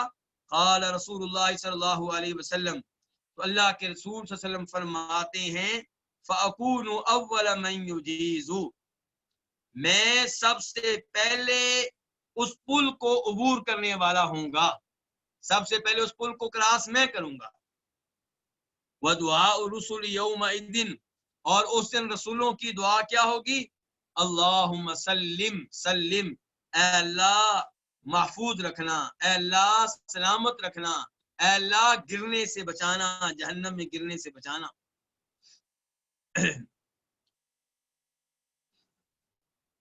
وَبِهِ كَلَالِيبُ، اور اس پل پہ کلالیب، کئی آنکڑے ہوں گے، کئی کانٹے ہوں گے۔ آنکڑا کس کو کہتے ہیں؟ لوہا جب لمبا سا ہو اور آخر میں ایسے اس کے ہو، آخر میں ٹیڑھا ہو اس کا سرا، تو اس کے ساتھ آپ کسی کو بھی کھینچیں تو کھینچتا چلا آئے گا، تو یہ مراد ہے۔ وَبِهِ كَلَالِيبُ، اس پل پہ کئی آنکڑے ہوں گے، مثل شوک السعدان، وہ سعدان نامی پودے کے کانٹوں کی طرح ہوں گے۔ پلسرات کے کانٹے، پلسرات کے آنکڑے سعدان نامی پودے کے کانٹوں کی طرح ہوں گے۔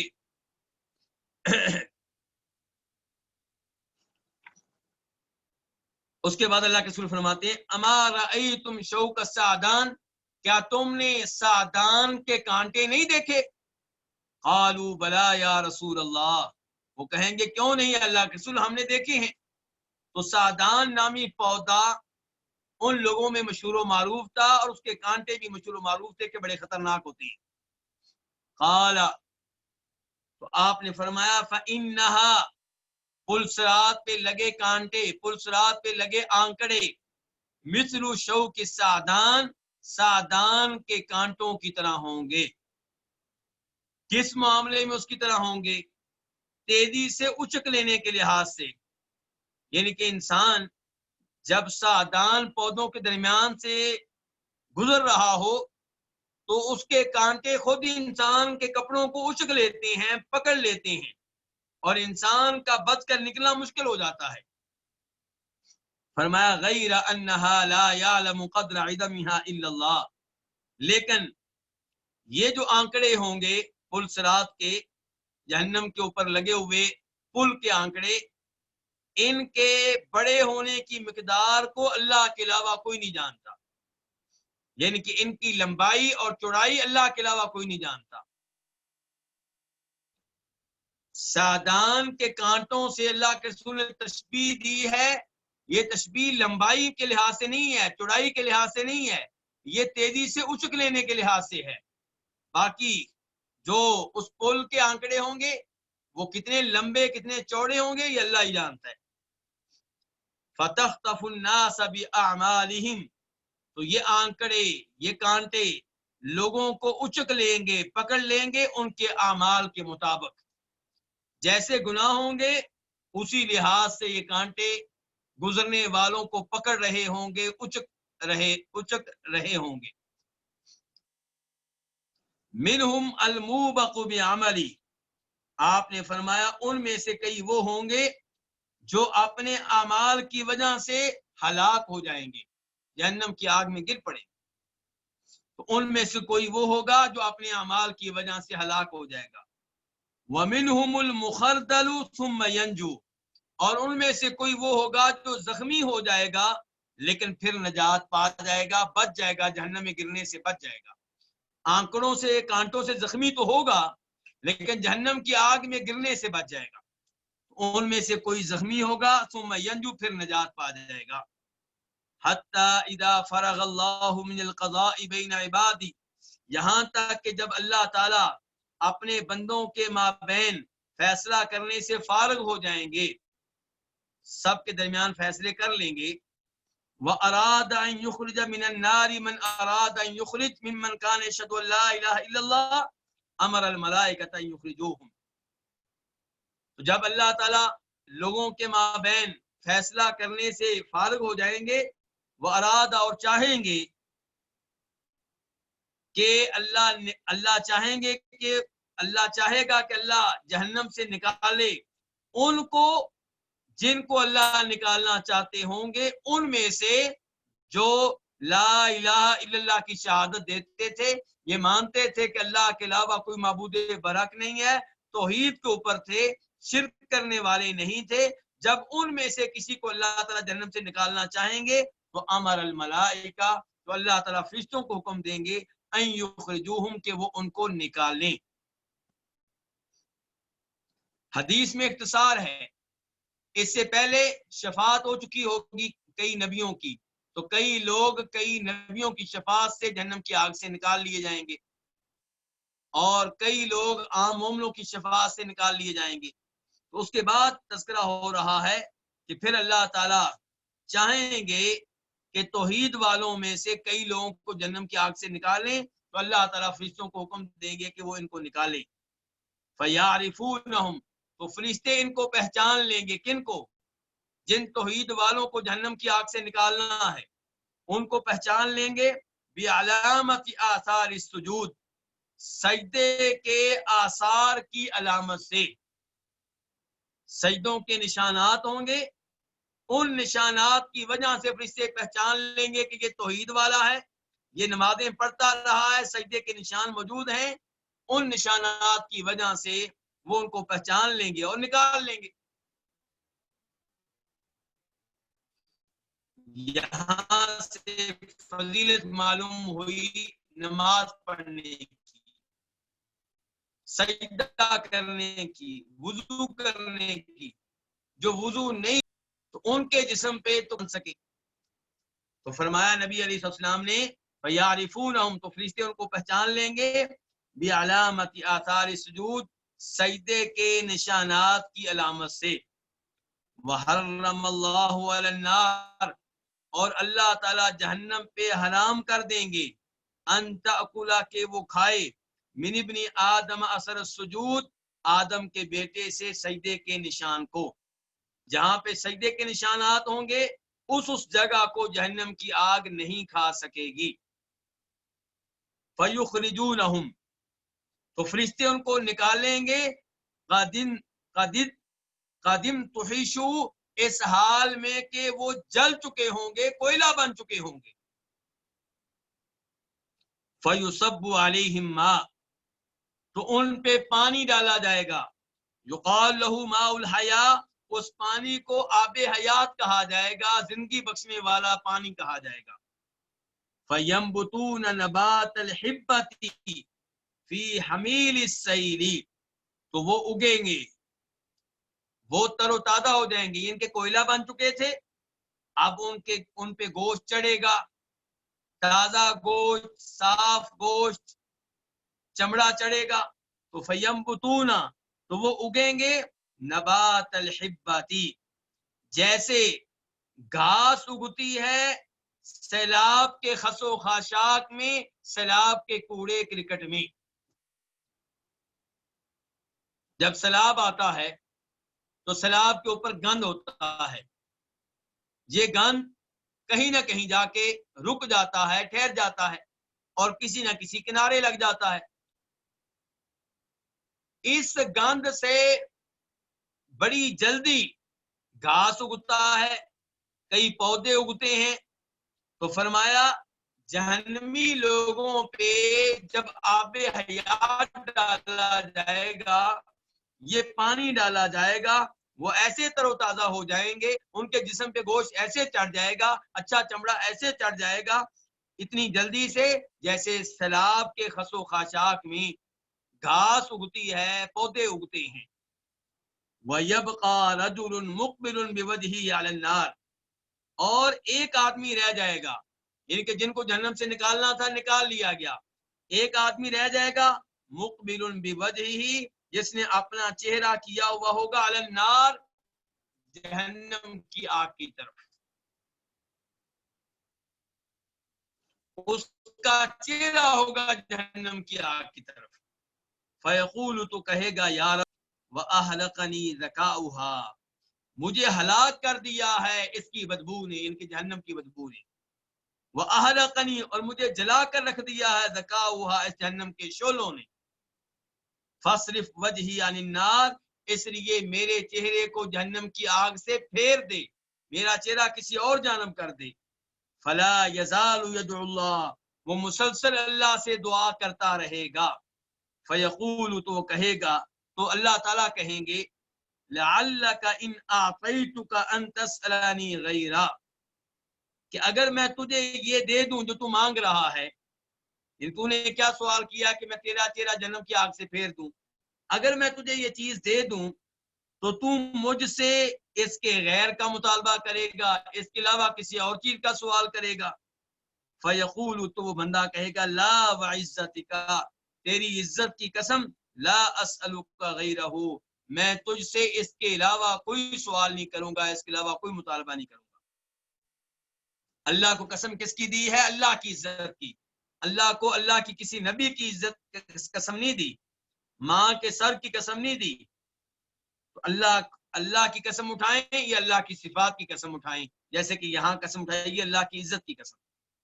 فَيَصْرِفُ وَجْهَهُ عَنِ النَّارِ، تو اللہ تعالیٰ اس کے چہرے کو جہنم کی آگ سے پھیر دیں گے۔ ثُمَّ يَقُولُ بَعْدَ ذَلِكَ، پھر وہ اس کے بعد کہے گا یا ربی، اے میرے رب، قربنی الی باب الجنہ، مجھے جنت کے دروازے کے قریب کر دے۔ پہلے وعدہ کیا تھا کوئی اور سوال نہیں کروں گا، اب کیا کہہ رہا ہے؟ یا اللہ مجھے جنت کے دروازے کے قریب کر دے۔ فیقول، تو اللہ تعالیٰ کہیں گے الیس قد زعمت الا تسألنی غیرہ، کیا تو نے یہ دعویٰ نہیں کیا تھا کہ تو مجھ سے اس کے علاوہ کوئی مطالبہ نہیں کرے گا، کوئی سوال نہیں کرے گا؟ ویلک ابن آدم ما اغدرک، تجھ پہ افسوس، تیری ہلاکت اے آدم کے بیٹے، تو کس قدر اپنے عہد کو توڑنے والا ہے، اپنے وعدے کی خلاف ورزی کرنے والا ہے۔ فلا یزال یدعو، وہ مسلسل دعائیں کرتا رہے گا، اپنے رب کو پکارتا رہے گا۔ فیقول، تو اللہ تعالیٰ کہیں گے لعلی ان اعطیتک ذلک تسألنی غیرہ، کہ اگر میں تجھے یہ دے دوں جو تو مانگ رہا ہے تو تم مجھ سے سوال کرے گا اس کے غیر کا، اس کے علاوہ کا، یعنی کہ تیرا مطالبہ پھر کوئی اور بھی ہوگا۔ فیقول، تو بندہ کہے گا لا وعزتک، نہیں تیری عزت کی قسم، لا اسألک غیرہ، میں تو اس سے اس کے علاوہ کا مطالبہ نہیں کروں گا۔ فیعطی اللہ من عہود ومواثیق الا یسألہ غیرہ، تو وہ اللہ تعالیٰ کو کئی عہد و پیمان دے گا کہ وہ اللہ سے اس کے علاوہ کا مطالبہ نہیں کرے گا، اس کے علاوہ کا سوال نہیں کرے گا۔ فیقربہ، تو اللہ تعالیٰ اس کو قریب کر دیں گے الی باب الجنہ، جنت کے دروازے کی طرف۔ فاذا رأى ما فیہا، جب وہ دیکھے گا جو اس میں ہے، جنت میں ہے، جب جنت کی نعمتیں دیکھے گا جنت کے دروازے پہ کھڑے ہو کے، تو سکت ما شاء اللہ یسکتا، تو جب تک اللہ چاہے گا تب تک خاموشی اختیار کرے گا، صبر کرے گا، خاموش رہے گا. ثم یقول، پھر کہے گا ربی اے میرے رب، ادخلنی الجنہ، مجھے جنت میں داخل کر دے. ثم یقول، پھر اللہ تعالیٰ کہیں گے اولیس قد زعمت اللہ تسألنی غیرہ، کہ کیا ایسا نہیں ہے کہ تو نے دعویٰ کیا تھا کہ تو مجھ سے اس کے علاوہ کا مطالبہ نہیں کرے گا. ویلک یا ابن آدم، تجھ پہ افسوس اے آدم کے بیٹے، ما اغترک، تو کس قدر عہد کو توڑنے والا ہے، اپنے وعدے کی خلاف ورزی کرنے والا ہے. فیقول، تو کہے گا وہ بندہ یا ربی اے میرے رب، لا تجعلنی اشقا خلقک، مجھے اپنی مخلوق میں سے سب سے زیادہ بد نصیب نہ بنا. یا اللہ، اس سے بڑی بد نصیبی اور محرومی کیا ہوگی کہ جنت کے دروازے پہ کھڑا ہوں، اندر جا نہیں سکتا. تو اے اللہ، مجھے اپنی مخلوق میں سے سب سے بڑھ کر بد نصیب نہ بنا، محروم نہ بنا. فلا یزال یدعو، تو وہ مسلسل دعا کرتے رہے گا، حتی یضحک، حتی کہ اللہ تعالی ہنسیں گے. اس سے پتا چلا اللہ تعالیٰ جب چاہتے ہیں ہنستے ہیں. اللہ کی صفات میں سے یہ بھی ایک صفت ہے جس کو گمراہ فرقے نہیں مانتے. افسوس ہوتا ہے اللہ اپنے بارے میں بتاتے ہیں کہ میں ہنسوں گا، یہ کہتے ہیں نہیں، اللہ تعالیٰ نہیں ہنسے. اللہ تعالیٰ کہتے ہیں کہ میں روز قیامت اپنے مومن بندوں کے پاس آؤں گا، یہ کہتے ہیں نہیں جی، اللہ تعالیٰ نہیں آئیں گے. تو یہ اللہ تعالیٰ کی تقدیس کے پردے میں، اللہ تعالیٰ سے محبت کے پردے میں اللہ کے کلام کا انکار کرتے ہیں، اللہ کی صفات کا انکار کرتے ہیں، اور یہ کفر کے مترادف ہے. اللہ کہیں میں یہ کروں گا، یہ ہم کہیں نہیں کرے گا اللہ تعالیٰ. اس سے بڑا کفر کیا ہوگا؟ تو اللہ تعالیٰ ہنسیں گے جیسے اللہ کے شیان شان ہے. اللہ کے ہنسنے میں کوئی عیب نہیں ہوگا، کوئی کمزوری نہیں ہوگی، کوئی نقص نہیں ہوگا. اور ہم یہ نہیں کہتے نعوذ باللہ کہ اللہ کا ہنسنا مخلوق کے ہنسنے کی طرح ہے. نہیں، اللہ کا ہنسنا ویسے ہے جیسے اللہ کے شیان شان ہے. پھر وہ کیسے ہوگا، اس کی کیفیت کیا ہے، اس کی تفصیل کیا ہے، اللہ عالم، ہم نہیں جانتے، ہمیں نہیں بتایا گیا. لیکن ہمارا ایمان ہے کہ اللہ تعالیٰ ہنسیں. فَإِذَا ضَحِكَ مِنْهُ، جب اللہ تعالیٰ اس پہ ہنسیں گے تو أَذِنَ لَهُ بِالدُّخُولِ فِيهَا، تب اللہ تعالیٰ اس کو جنت میں داخل ہونے کی اجازت دے دیں گے. فَإِذَا دَخَلَ فِيهَا، جب وہ جنت میں داخل ہو جائے گا، قِيلَ، اس آدمی سے کہا جائے گا تَمَنَّ مِنْ كَذَا، فلاں چیز سے تمنا کرو، آرزو کرو، یہ چیز کتنی چاہتے ہو، آرزو کرو، بتاؤ. فَيَتَمَنَّا، تو وہ اپنی آرزو کا اظہار کرے گا، وہ تمنا کرے گا. ثم يقال له، پھر اس سے کہا جائے گا تمنا من کذا، فلاں چیز سے اپنی تمنا کا اظہار کرو، اپنی خواہش کا اظہار کرو، اپنی آرزو کا اظہار کرو. فیتمنا، تو وہ اپنی تمنا کا اظہار کرے گا، بتائے گا. حتی تنقطع به الامانی، یہاں تک کہ اس کی آرزویں ختم ہو جائیں گی، اس کی خواہشات ختم ہو جائیں گی. فیقول له، تو اللہ تعالیٰ اس سے کہیں گے ھذا لک، تیرے لیے یہ ہے، یعنی کہ جو تو نے جس کی تمنا کی ہے یہ سارے کا سارا تیرے لیے ہے، تجھے ملے گا. ھذا لک، تیرے لیے یہ ہے. ومثلہ معہ، اور اس کے ساتھ اسی کے برابر اس جیسا اور بھی ملے گا. اللہ کی رحمت دیکھیے، اللہ کے خزانے دیکھیے، اللہ کا فضل و کرم دیکھیے کہ اللہ تعالیٰ اس سے کہہ رہے ہیں تو تمنا کر، کیا تو چاہتا ہے. پھر کہا جائے گا تو تمنا کر، پھر کہا جائے گا تو تمنا کر. بندے کی تمنا ختم ہو جائے گی، آرزویں ختم ہو جائیں گی، اور پھر اس سے کہا جائے گا جس چیز کی تمہیں آرزو ملے گا. اور یہ کون ہے؟ یہ وہ آدمی ہے جو سب سے آخر میں جنت میں داخل ہو رہا ہے، جس کا مقام و مرتبہ سب سے ہلکا ہے، اور جن کا مقام و مرتبہ اس سے بڑھ کر ہوگا انہیں کیا کچھ ملے گا. ٹائم اگرچہ کم ہے لیکن ضروری بات مجھے یاد آ گئی ہے. ہماری کئی مائیں بہنیں کہتی ہیں پیار سے، اور کئی کافر عورتیں کہتی ہیں اعتراض کے انداز میں. مومن عورتیں اعتراض کے انداز میں نہیں، پیار میں پوچھتی ہیں. اور کافر عورتیں اور کافر مرد، ملحد قسم کے لوگ، اسلام کا مذاق اڑانے والے مذاق کے انداز میں کہتے ہیں کہ مردوں کے بارے میں کہتے ہیں ان کو حوریں ملیں گی، یہ ملے گا، عورتوں کو کیا ملے گا؟ تو یہ حدیث ذہن میں لے آئیں، عورت کو وہ سب کچھ ملے گا جو وہ چاہے گی، لیکن عورتوں کے بارے میں قرآن و حدیث میں یہ نہیں آیا کہ انہیں نعوذ باللہ مرد ملیں گے وہ ہوگا، کیونکہ عورتیں شرم و حیا کی مالک ہیں۔ دنیا میں بھی کوئی عورت یہ پسند نہیں کرتی کہ مجھے دوسرا خامند ملے، تیسرا خامند ملے۔ ہر عورت چاہتی ہے کہ ایک ہی خامند کے ساتھ ساری زندگی گزر جائے۔ تو روز قیامت ہر عورت کو اس کا خامند ملے گا، لیکن عیب سے پاک ہوگا، کمزوریوں سے پاک ہوگا، اس میں کسی قسم کی دنیا والی کمزوری نہیں ہوگی، وہ اتنا پیارا ہوگا جیسے عورت چاہتی ہوگی، عورت کی خواہشات کے عین مطابق ہوگا۔ اس لیے عورت کو ذہن میں رکھنا چاہیے کہ جنت میں عورت کے لیے وہ سب کچھ ہے جو وہ چاہے گی، جس کی وہ تمنا کرے گی، جس کی وہ آرزو کرے گی، جو بھی وہ چاہے گی۔ قال ابو ہریرہ، ابو ہریرہ کہتے ہیں، ابو ہریرہ کے نام کیوں آ گیا؟ کیونکہ اس حدیث کو بیان کرنے والے راوی کون ہے؟ ابو ہریرہ ہیں۔ بس ابو ہریرہ کہتے ہیں وذالک الرجل، اور یہ آدمی آخر اہل الجنت دخولا، یہ جنت میں داخل ہونے کے لحاظ سے آخری آدمی ہوگا۔ ان کے آخری آدمی کو اتنا کچھ مل رہا ہے تو پہلوں کو کتنا ملے گا؟ قال عطا، عطا کہتے ہیں، عطا کون ہے؟ عطا بن یزید، جو حدیث کو روایت کر رہے ہیں ابو ہریرہ سے، جنہوں نے ابو ہریرہ سے حدیث سنی ہے وہ عطا بن یزید کہتے ہیں وہ ابو سعید الخدری جالس مع ابو ہریرہ لا یغیر علیہ شیئا من حدیثہ، کہ ابو سعید خدری بھی ابو ہریرہ کے ساتھ بیٹھے ہوئے تھے جب ابو ہریرہ یہ حدیث بیان کر رہے تھے، ابو سعید خدری بھی ساتھ بیٹھے ہوئے تھے۔ لا یغیر علیہ شیئا من حدیثہ، وہ ابو ہریرہ کی حدیث میں سے کسی چیز کو بھی تبدیل نہیں کر رہے تھے، کسی چیز پہ انکار نہیں کر رہے تھے، کسی چیز میں مداخلت نہیں کر رہے تھے، بلکہ ان کی حدیث کی تصدیق کر رہے تھے کہ انہوں نے صحیح حدیث بیان کی ہے۔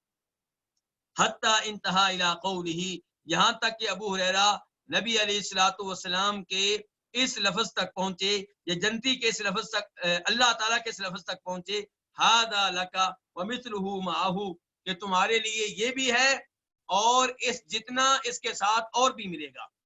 جب یہاں تک ابو ہریرہ پہنچے تو قال ابو سعید، تو ابو سعید خدری نے کہا سمعت رسول اللہ صلی اللہ علیہ وسلم یقول، میں نے اللہ کے رسول کو سنا تھا کہ آپ فرما رہے تھے ھذا لک، یہ بھی تمہارے لیے ہے، وعشرۃ امثالہ، اور 10 گنا اور بھی ملے گا۔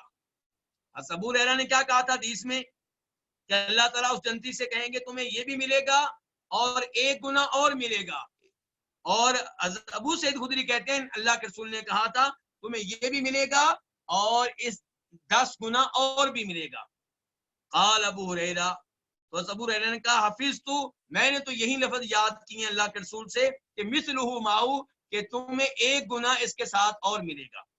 ابو سعید خدری کہتے ہیں 10 گنا، ابو ہریرہ کہتے ہیں 1 گنا۔ اب کس کی بات صحیح ہے؟ تو علماء کرام کہتے ہیں ہم کسی کو بھی غلط قرار نہیں دیں گے، جیسا کہ پہلے میں مثال دے چکا ہوں کہ اللہ کے رسول نے پہلے کیا کہا تھا کہ میری امت کے لوگ جنت میں 1/3 ہوں گے، پھر وہیں پہ کھڑے ہو کے کہہ دیا تھا میری امت کے لوگ جنت کا نصف ہوں گے۔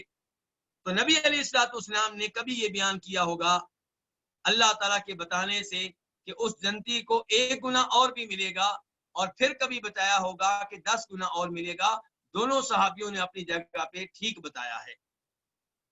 واللفظ مسلم، مسلم شریف کے الفاظ ہیں، وہو روایت عند البخاری، اور یہ امام بخاری کے پاس بھی یہ روایت ہے، لیکن الفاظ مسلم شریف کے ہیں کیا کہ فیضرب الصراط بین ظہرانی جہنم، کہ پل کو رکھا جائے گا جہنم کے 2 کناروں کے مابین، فاکون انا و امتی اول من یجیز، تو میں اور میری امت سب سے پہلے اس پل کو عبور کرنے والے ہوں گے۔ پہلے حدیث میں اللہ کے رسول نے کہا تھا میں سب سے پہلے عبور کرنے والا ہوں گا، تو دوسری روایت میں وضاحت آ گئی کہ آپ نے کہا تھا کہ میں بھی اور میری امت بھی سب سے پہلے اس کو عبور کرنے والے ہوں گے۔ ولا يتکلم یومئذ الا الرسل، اس دن رسولوں کے علاوہ کوئی کلام کرنے والا نہیں ہوگا، کسی میں کلام کرنے کی جرت نہیں ہوگی۔ ودعو الرسل یومئذ، اور رسولوں کی اس دن دعا کیا ہوگی؟ اللہم سلم سلم، اے اللہ محفوظ رکھنا، اے اللہ محفوظ رکھنا، اے اللہ سلامت رکھنا، اے اللہ گرنے سے بچانا۔ تو حدیث بالکل واضح ہے، میں مزید کوئی تبصرہ نہیں کروں گا، جو صفات آئی تھی ان کی طرف بھی میں نے اشارہ کر دیا ہے۔ آگے بڑھتے ہیں، باب نمبر 9 ہے۔ آپ لوگوں کے چند سوال بھی آئے ہوئے ہیں، لیکن بھائیوں کا یہ بھی اصرار ہے کہ یہ دورہ کب ختم ہوگا، حدیث جلدی ختم کی جائیں۔ تو باب نمبر 9 ہے، ما جاء فی الحوضی، جو آیا ہے حوض کے بارے میں۔ حوض کے بارے میں کیا کچھ آیا ہے؟ حدیث نمبر 77 قاف، اس کو روایت کرنے والے امام بخاری بھی ہیں، امام مسلم بھی ہیں، عبداللہ بن عمر سے روایت ہے۔ وہ کہتے ہیں کہ نبی علیہ السلام نے فرمایا، حوضی مسیرت شہرین، میرا حوض 1 مہینے کی مسافت کا ہے، یعنی کہ مسافر 1 مہینہ چلتا رہے تو جتنا سفر کرے گا اس سفر کے برابر میرا حوض ہے، اتنا لمبا چڑا حوض ہے۔ ماؤہ ابید من اللبن، اس کا پانی دودھ سے زیادہ سفید ہوگا۔ وریحہ اطیب من المسکی، اور اس کی خوشبو کستوری سے زیادہ عمدہ ہوگی۔ وکیزانہ کنجوم السماء، اور اس کے کوزے، اس کے برتن آسمان کے ستاروں کی طرح ہوں گے۔ اس حوض کے برتن آسمان کے ستاروں کی طرح چمک رہے ہوں گے۔ اس حوض کے برتن تعداد کے لحاظ سے بھی آسمان کے ستاروں کی طرح ہوں گے۔ من شرب منہا، جس نے اس میں سے ایک دفعہ پی لیا، فلا یظمأ ابدا، اسے کبھی بھی پیاس نہیں لگے گی۔ یعنی کہ آپ اندازہ کریں کہ کافر لوگ تو پیاس سے مر رہے ہوں گے، اور جو خوش نصیب نبی علیہ السلام کے حوض پہ آئیں گے اور اس میں سے پی لیں گے، ان کو پھر کبھی پیاس نہیں لگے گی۔ اس کے بعد حدیث نمبر 78 قاف، اس کو روایت کرنے والے بھی امام بخاری اور امام مسلم ہیں۔ عن اسماء بنت ابی بکر، اسماء بنت ابی بکر رضی اللہ عنہما سے روایت ہے، ابو بکر کی بیٹی ہیں۔ قالت، وہ کہتی ہیں، قال النبی، نبی صلی اللہ علیہ وسلم نے ارشاد فرمایا، انی علی الحوض، میں حوض پہ ہوں گا، یعنی کہ قیامت کے دن میں حوض پہ ہوں گا۔ حتی اندرا، یہاں تک کہ میں دیکھوں، من یرد علی منکم، تم میں سے کون کون میرے پہ وارد ہوتے ہیں، میرے پاس آتے ہیں، میرے پاس پہنچتے ہیں۔ وَسَيُؤْخَذُ نَاسٌ دُونِي، اور کچھ لوگوں کو میرے قریب پہنچنے سے پہلے ہی پکڑ لیا جائے گا، انہیں میرے پاس نہیں آنے دیا جائے گا۔ فَأَقُولُ، تو میں کہوں گا، یا ربی منی، اے میرے رب یہ تو مجھ میں سے ہیں، وَمِنْ أُمَّتِي، اور میری امت میں سے ہیں۔ فَيُقَالُ، تو آپ سے کہا جائے گا، هل شعرت، کیا آپ کو معلوم ہے، ما عملوا بعدک، انہوں نے آپ کے بعد کیا عمل کیے؟ واللہ ما برہو، اللہ کی قسم یہ مسلسل، یرجعون علی عقابہم، اپنی ایڑیوں کے بل واپس پلٹتے رہے، یعنی کہ مرتد ہو گئے تھے، دین چھوڑ دیا تھا۔ تو اس سے ایک تو پتا چلا کہ نبی علیہ السلام عالم الغیب نہیں تھے، اسی لیے آپ بتا رہے ہیں کہ مجھ سے کہا جائے گا آپ کو نہیں پتا ان لوگوں کے بارے میں کہ انہوں نے آپ کے بعد کیا عمل کیے۔ اور اس سے یہ بھی پتا چلا کہ آپ حاضر ناظر نہیں ہیں، حاضر ناظر ہوں تو آپ کو پتا ہونا چاہیے کہ انہوں نے بعد میں کیا عمل کیے۔ اور یہ مرتد قسم کے لوگ ہوں گے جو نبی علیہ السلام کے بعد مرتد ہو گئے، اور جناب ابوبکر صدیق نے ان سے جہاد کیا تھا۔ آپ لوگوں کا چونکہ ٹائم ختم ہو چکا ہے، اس لیے میں یہاں پہ رک رہا ہوں، ورنہ میری کوشش تھی کہ 2 حدیثیں ہم اور پڑھ لیتے تاکہ یہ فصل اور یہ باب ختم ہو جاتا۔ بہرحال میں ٹائم کی پابندی کروں گا۔ اللہ رب العزت آپ کو جزائے خیر دے کہ آپ اپنا قیمتی ٹائم دیتے ہیں۔ اللہ کرے کہ اس ٹائم کی برکت سے ہم قبر کے عذاب سے بچ جائیں، جہنم کے عذاب سے بچ جائیں، نبی علیہ السلام کے حوض سے پانی پینے والے بن جائیں، اور اللہ تعالیٰ ہمیں ان میں شامل فرمائے جن کو آپ کے حوض سے پانی پینے کا موقع ملے گا، جن کو دھتکارا نہیں جائے گا، جن کو پیچھے ہٹایا نہیں جائے گا۔ اور اللہ تعالیٰ ہمیں اہل توحید میں سے رکھے، اور ان میں سے رکھے جن کی نبی علیہ السلام شفاعت فرمائیں گے۔ وآخر دعوانا ان الحمدللہ رب العالمین۔